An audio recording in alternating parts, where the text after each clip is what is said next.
네, 안녕하십니까. 2023년 9월 21일 마감 시간 내드리겠습니다. 네, 오늘은 시장이 강하게 좀 조정을 받았습니다. 네, 거래소도 그렇고 코스닥도 그렇고 미증시보다 더 조정을 많이 받았네요. 외국인 기관 투자자들의 선물 순매도가 좀 강하게 나왔습니다. 지금 하나, 둘, 셋, 넷, 4일 동안 거의 1조, 2조, 3조, 4조 가까이 매도를 했네요. 요 매수 물량은 그냥 그대로 반납한 것 같습니다. 이제 FOMC 금리에 대한 기대감이 이제 좀 의외의 어떤 반전을 보였다라고 해야 될까요? 유동성이 좀 확대되고 금리가 낮아지면서 자금이 시중 자금이 좀 이제 돌아오지 않을까, 더 이상 은행으로 들어가는 건 좀 막지 않을까, 뭐 이런 기대감이겠죠. 근데 괜찮습니다. 제롬 파월 의장이 분명히 2년 전에도 그랬죠. 절대 인플레이션 없고 금리 올릴 일 없다. 근데 그러고 나서 한 3개월 지났나 1년 지났나 금리 미친 듯이 올렸죠. 그리고 지금도 또 똑같은 얘기하고 있죠. 금리 계속 올릴 수 있다. 그다음에 물가 안 잡히면 금리 내려갈 일 없다라고 단언하지만 한두 달 있다가 그냥 금리 확 내릴 수도 있습니다. 그들의 말을 믿지 마세요. 그들의 말은 어디까지나 현재 상황에서 할 수 있는 그냥 자신의 생각을 그냥 얘기하는 겁니다. 그게 시장이 바뀌었다. 상황이 바뀌었다. 그때그때 나오는 얘기이기 때문에 절대적인 그런 코멘트는 아니다. FOMC가 항상 그렇게 해왔다. 앞으로도 그렇게 할 것이다. 주식시장도 마찬가지죠. 누군가의 말, 제롬 파월 의장뿐만 아니라 FOMC 의장이 미국 대통령이 우리나라 재무장관이 무슨 이렇게 확실하다라고 얘기한 것은 확실하지 않습니다. 확실한 것은 세상에 확실한 것은 없죠. 100%인 것은 없습니다. 100%인 게 없다라는 게 100%인 것은 맞죠. 예. 절대 확실한 건 없다라는 말이 절대 확실한긴 하죠. 예. 그런 것처럼 모순입니다. 절대 뚫을 수 없는 방패, 절대 모든 것을 뚫는 창, 모순이죠. 예. 그런 것들이 많이 있습니다. 세상. 주식시장도 늘 마찬가지고요. 그 모순에서 아이디어를 얻고 투자 기회를 얻고 투자 수익을 얻고 이 주식은 절대 안 떨어진다. 떨어지죠. 이 주식은 무조건 올라간다. 떨어지죠. 예. 이 주식은 끝이 없다. 무조건 상승한다. 예. 그런 거 없습니다. 그런 와중에서 이제 테마주들이 이제 로봇주들이 이번에 많이 움직였습니다. 이제 대표적인 주식이 레인보우 로보틱스인데 무지개 같은 거죠. 잠깐 뭔가 소나기가 내리고 나서 하늘에 무지개가 예쁘게 떴는데 찰나죠. 예. 그게 영원할 수는 없다는 겁니다. 이 회사도 마찬가지입니다. 레인보우 로보틱스 왜 이름을 왜 이렇게 지을까요? 예, 약간 무지개 같은 느낌이 드는 파랑새 같은 느낌이죠. 예, 파랑새 없죠. 예, 근데 찾고 싶죠. 파라다이스라는 어원을 찾아보면 세상에 없는 곳이랍니다. 그래 없어요.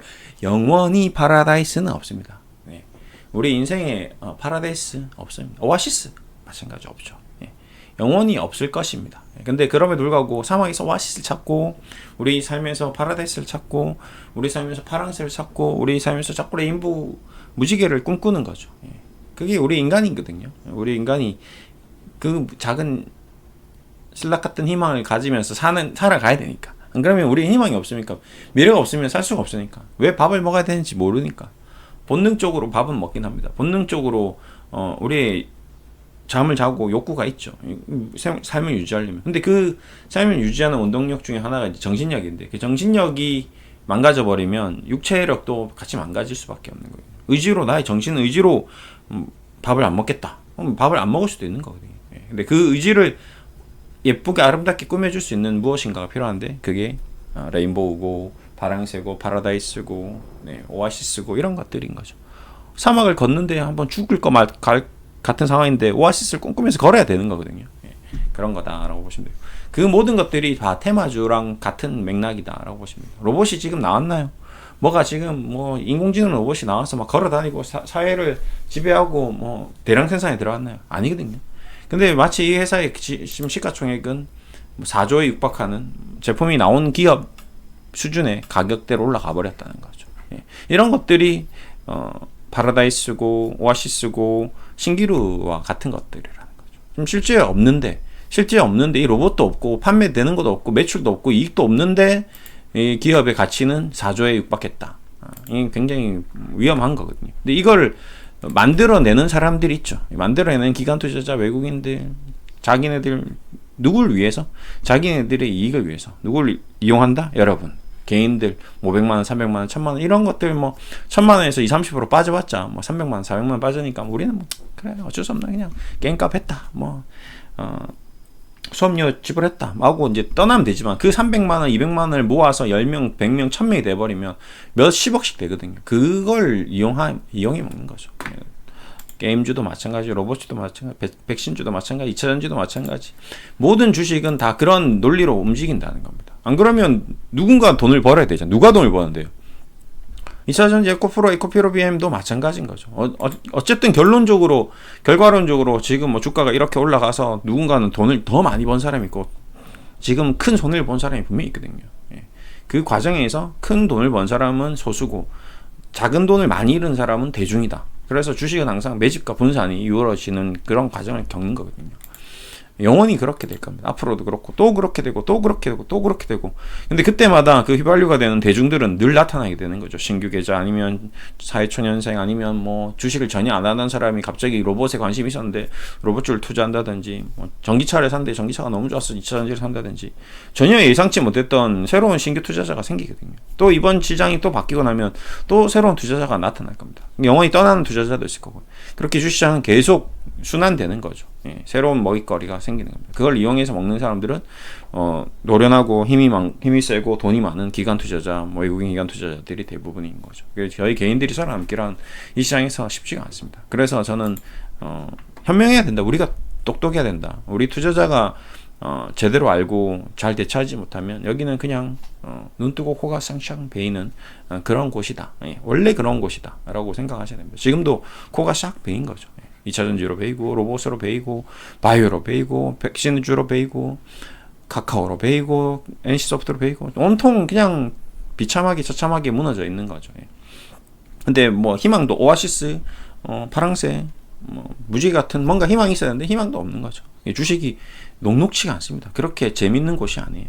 근데 저는 이제 오랜 기간 동안 주식 해보니까 그래 주식이 그렇구나 늘 그렇구나 한 번도 바뀐 적이 없는 거죠. 그래서 이제 안 되겠다. 이러한 방식으로는 도저히 투자 시장 이겨낼 수가 없다. 그래서 제가 찾아낸 유일한 방법 중에 하나는 이제 고배당주입니다. 배당을 많이 받는 기업을 투자를 하면 그래도 시간이 지나면서 내가 뭔가 받을 수 있는 이익이 하나라도 있구나. 어차피 주식 투자를 하는 거는 투자 수익을 얻기 위해서 하는 거잖아요. 돈을 벌기 위해서 하는 거거든요. 어떤 방식으로 돈을 버느냐의 이제 방법론이지 결국에는 주식으로 해서 돈을 벌겠다는 거거든요. 은행보다 더 많이 아니면 뭐 채권보다 더 많이 아니면 뭐 ELS보다 더 많이 뭐 아니면 다른 금융상품보다 더 많이 뭐 어쨌든 주식을 시작하는 모든 첫 번째 스타트는 다른 투자 상품보다 더 많은 돈을 벌어줄 것 같은 상품이 주식이었는데 막상 주식을 해보면 그런 상품이 아니라라는 걸 한 달에서 6개월 사이에 다 깨닫고 반토막이 나고 깡통 계좌가 돼서 떠나는 사람들이 태반입니다. 근데 이제 저는 뭐 그런 과정을 뭐 20년 동안 주식을 하면서 너무 많이 받고 제 고객들 뭐 제 전업 투자 아니면 자문 모든 것을 해보니까 그래 이거는 기정사실이구나 여기서 벗어날 수 없구나. 그러면 어차피 주식은 하긴 해야 되고 영원히 해야 되는데 그러면 여기서 계속 시장에서 이길 수 있는 유일한 방법은 뭘까라고 고민한 결론이 이제 고배당주라는 거죠. 고배당주를 하면 일단 이미 배당을 받기 때문에 심리적인 안정감을 느낍니다. 어쨌든 주식이 떨어지든 올라가든 4월이 되면 꼬박꼬박 내 통장 계좌에 은행 이자보다 높은 이자가 돈이 들어오는 거거든요. 그렇기 때문에 심리적으로 내가 투자한 기업이 좋은 기업인데 배당도 주네? 내가 뭐 1-20%, 20-30% 마이너스 났더라도 버티면 뭐 원금 회복하겠지. 아니면 그 기업의 가치가 상승하니까 더 큰 수익을 가져다 주겠지라고 믿음이 생길 수 있는 거죠. 그리고 고배당주들의 특징이 뭘까요? 어떻게 고배당 이윤을 고객들 주주에게 돌려줄 수 있을까요? 기업이 돈을 많이 벌고 있다라는 증거거든요. 그럼 기업이 돈을 많이 벌고 있다는 건 재투자도 많이 할 수 있고 뭐 그다음에 뭐 새로운 사업을 진출할 수도 있고 아니면 M&A도 할 수 있고 현금이 많기 때문에 고가에서 인심이 나는 거거든요. 그렇게 앞으로 더 많은 사업을 확장할 수 있는 아니면 또 그 많은 돈으로 주주들에게 더 환원을 할 수 있는 그런 아니면 무상증대를 할 수 있는 그런 재원이 있다는 거죠. 그러면 뭐 1년, 2년, 3년 안에 뭔가 그런 모습이 한번 나와준다면 주가가 떨어졌더라도 회복을 할 수 있고요. 그 다음에 이제 회복한 이후에 그 기업이 뭐 M&A를 했는데 M&A 한 기업이 대박이 난다든지 아니면 번 돈으로 재투자 R&D를 했는데 그 R&D 한 내용이 엄청 떴다든지, 뭐 LG화학 같은 경우도 포스코 같은 그 그룹도 2차 전지에 대한 R&D 투자를 계속 했겠죠. 철을 팔아서 그 번 돈으로 무엇을 하겠습니까? 그냥 주주들에게 돌려주기도 하지만 그중 일부는 R&D를 해서 새로운 산업 먹거리, 철을 팔아서 돈을 벌 걸 이제 다른 새로운 소재들을 활용해서 그 생산 기지를 산다든지, 뭐 예전에 포스코가 대우 그룹에 있었던 그 뭐 석유 가스 회사 이런 것들을 사서 지금 그쪽에서 뭐 계속 자원을 개발하는, 뭐 리켈 쪽으로 자원을 개발하는 그런 쪽으로도 발전하듯이, 뭐 이래서 뭐 SK텔레콤이라는 회사를 예를 들면 계속 우리가 통신료를 내잖아요. 그 돈을 가지고 무엇을 하고 있겠습니까? 걔네들이 첫 번째 배당을 고객들에게 지급하고 있죠. SK텔레콤 지금 7% 정도 배당을 주는데 분기에다가 4분기로 나눠서 1.3% 정도 주고 있답니다. 그러면 매 분기마다 이자가 계속 들어오겠죠. 근데 그 돈을 가지고 일단 주주들은 안정감을 느낍니다. 그래서 이 주식을 투자한 사람들은 지금 고점 대비 19% 마이너스지만 최고로 비싸게 산 사람들도 마음은 일단 편하다는 거죠. 왜? 3년만 이 주식을 투자하면 내 원금은 일단 기본적으로 회복되는 거죠. 3, 7, 21. 그렇죠?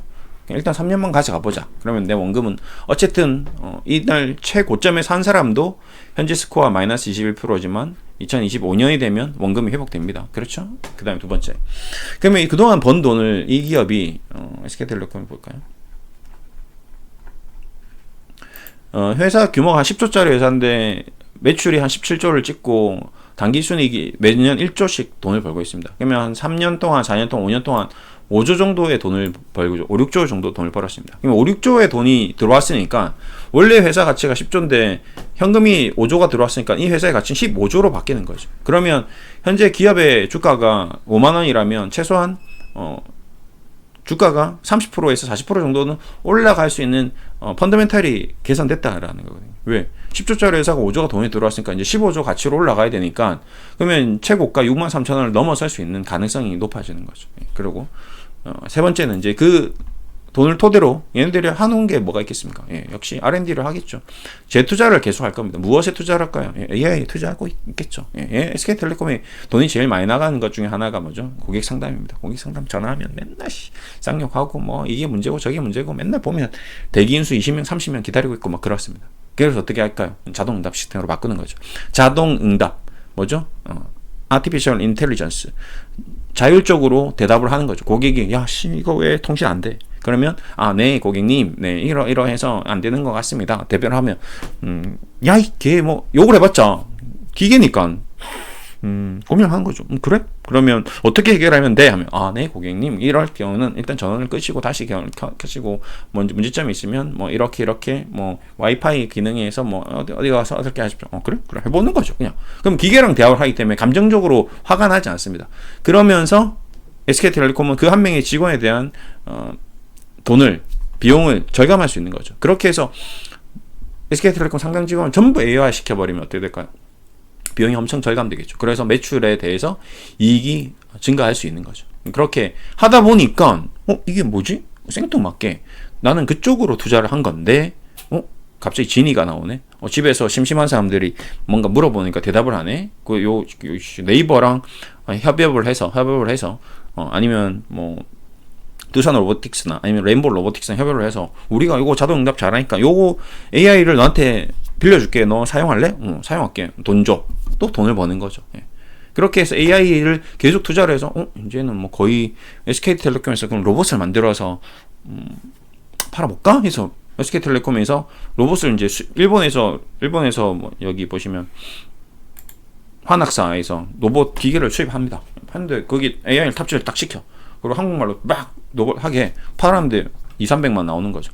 거기서 한 20~30% 이익 떼갑니다. 환학사하고 딱 100만 원에 사가지고 300만 원에 팔아버리는 거죠. 이거 그럼 SK텔레콤 무슨 이게 사업이 되는 거지? 이런 사업이 될 수도 있는 거죠. 핸드폰을 팔아서 SK텔레콤이 핸드폰을 장사하는 건 아니잖아요. 그렇잖아요. 삼성전자가 핸드폰을 만들어서 SK텔레콤 통신료를 받는 거죠. 그러면 환학사에서 로봇을 사서 로봇에다가 통신을 연결시켜서 돈을 버는 거죠. 그러면 나중에 SK텔레콤은 매출액이 17조가 아니고 30조가 될 수도 있는 거고 50조가 될 수도 있는 거거든요. 그렇게 SK텔레콤은 또 발전해 나간다는 겁니다. 그래서 이 주식은 급등하고 있지는 않지만 현재 과거에 있었던 20년 전의 모습에서 새로운 모습으로 바뀔 수 있는 가능성이 지금 높아지고 있는 기업 중에 하나다라고 저는 생각하고, 향후 10년, 20년 뒤에는 SK텔레콤이 단순 통신회사가 아니라 핸드폰, 스마트폰 통신회사가 아니라 로봇이라든지 TV라든지 뭐 가전제품이라든지 모든 시스템에 대해서 통신을 연결시키는 그런 종합적인 AI 회사가 될 가능성이 높다. 그런 이슈가 부각될 가능성이 높습니다. 그런 거에 투자를 하는 거죠. 그러면 5년, 10년 투자할 수 있고, 5년, 10년 투자하는데 언제 기다리냐? 기다릴 필요가 없습니다. 왜? 배당을 계속 주니까 분기마다 1.4%씩 이자를 줍니다. 어이구야, 이런 회사가 다 있나? 굳이 내가 뭐 투자를 하든 안 하든 내 1억 넣어놓으면 분기마다 보너스를 주는 거죠. 그거 먹고 맛있는 거 사 먹고 놀고 해도 주식 투자가 되는 거죠. 힘들게 막 관심 종목 찾고 맨날 급 나가는 거 찾고 급등하는 거 찾고 이럴 필요도 없는 거죠. 그냥 내 삶은 편안하고 여유롭고 늘 원했던, 남들보다 조금 더 이자를 받기 위함인데 나중에 5년 뒤 10년 뒤에 SK텔레콤 5만짜리가 10만 20만 30만원 가버리면 부자 되는 거고, 이게 주식 투자라는 거죠. 저는 제가 생각하는 주식 투자는 그런 투자입니다. 대단한 투자가 아니죠. 근데 그걸 이제 미래를 바라볼 수 있는 해안이 있거나 눈이 있어야 되는데, 지금 당장은 SK텔레콤이나 KT라는 회사가 그렇게 움직일 리는 없죠. 그 중에 하나가 KTCS라는 종목이 있는데, 과거에 이제 로봇주 관련돼서 얘기 드릴 때 이제 잠깐 얘기 드렸던 회사입니다. 이 KTCS나 KTIS가 바로 아까 제가 얘기 드렸던 KT의 고객센터, CS 고객센터이죠. 자동 응답 시스템 하는 그 회사입니다. 이쪽에서 얼마나 많은 AI 기능이 계속 나오겠 이거죠. 근데 얘네들이 배당 5%씩 주거든요. 똑같이. 배당 받고 이제 이 시가총액 지금 얼마죠? 2천억 정도 하는데, 이런 회사가 갑자기 테마 붙어가지고 뭐 1조 2조 날라갈 수도 있는 거죠. 이제 보통 이제 기업들이 보면 이런 소규모 회사들이 갑자기 날아가는 경우가 있으니까, 테마가 붙으면. 그래서 로봇주 움직일 때 올 초에 한번 테마 타고 움직였다가 지금 다시 좀 조정을 받고 있는데, 이런 기업들도 좀 생각을 해볼 필요가 있는 기업들 중에 하나입니다. 어쨌든 오늘 저의 이제 얘기는 주식이라는 거에 대해서 너무 이렇게 초급등하는 주식들, 뭐 대박나는 주식들, 뭐 이런 걸 인생 한 방에 바꾸려고 하지 마시고, 막 빚내서 투자하지 마시고, 그냥 정도 투자하시고 정상적으로 주식 투자를 하시면 또 돈을 버는 기회도 있다. 근데 대신에 제가 추구하는 방향성은 마음이 편해야 된다. 계속 불안하고 힘들고 괴롭고 고통 속에서 나날을 보내는 그런 투자가 아니라, 투기가 아니라, 쉽게 말해서 그냥 진짜 투자를 해보는 거죠. 오늘은 뭐 그런 얘기를 좀 했습니다. 좀 힘든 시장인데 또 요 국면을 또 벗어나면 또 금방 또 괜찮아집니다. 뭐 소나기 오듯이, 뭐 지난 여름이 30도 35도 막 팔팔 끓는 여름이 금방 지나가듯이, 또 가을이 오고 겨울이 오듯이 주식 시장은 그렇게 늘 계절이 바뀌듯 순환하니까 걱정하지 마시고, 기회가 많이 떨어지면 또 많이 올라간다라는 얘기를 드리면서 마무리하겠습니다. 오늘도 수고하셨습니다.